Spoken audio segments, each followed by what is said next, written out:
Ko te whirika o te taura takata. Ka kaupapa, ka hōtaka, ukaremkei, kaua au wiri no i nei.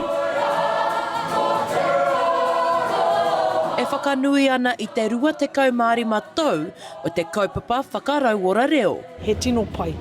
Ko tai mai ngā manukura, o naia nei, o mua, ko ka mokopuna hoki, kāre kaupapa tu atu tērā. No te taurua mano i whakatūria ai tēnei kaupapa me te wawata o tauā wā, ka kōrero te Kōtahi Mano Kāika i mua i te taurua mano rua te kaumārima. Ko tutu ki tērā whaika i tērā tau, nā te Kōtahi Mano rimarau o ka whānau e piri ana ki te kaupapa. Ko tālan harata te aika, te kaiwhakahaere tōtahi o te kaupapa nei, ko ki te eia i te whanake haere o te reo, kaua ki te iwi, e kari anō ki tōhona ake whānau. I tau o wā ruarua no iho mātou i whakahaere te kaupapa me ki.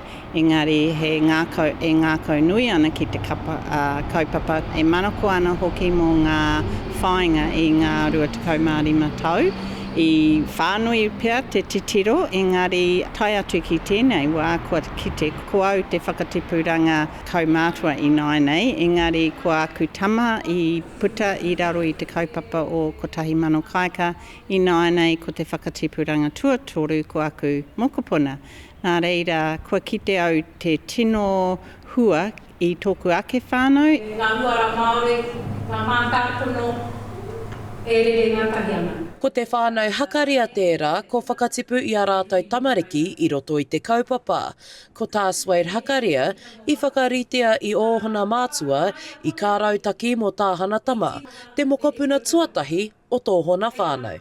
Ka whai wā aku tamariki ki te whai whakaaro. Ahara i te mea he kōwhiringa kia mātou ko Kiteina. I tohua kētia, nō reira i māma, te hunuku ki raro tēnei korowai o te Kōtahi Mano Kāika.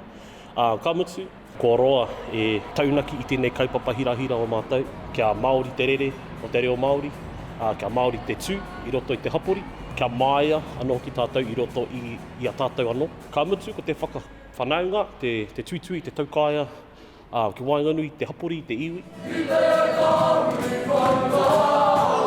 Ko te wawata o Pōle Tamati Alif, ka utaina te haipapa o tēnei kaupapa whakarauora reo, i ruka i te reaka waimaria ki te tipu ki te kaupapa nei. E hari te mea he māma noa te whakarauora i te reo, te kōrero Māori, me nā ko tērā tō reo tuarua.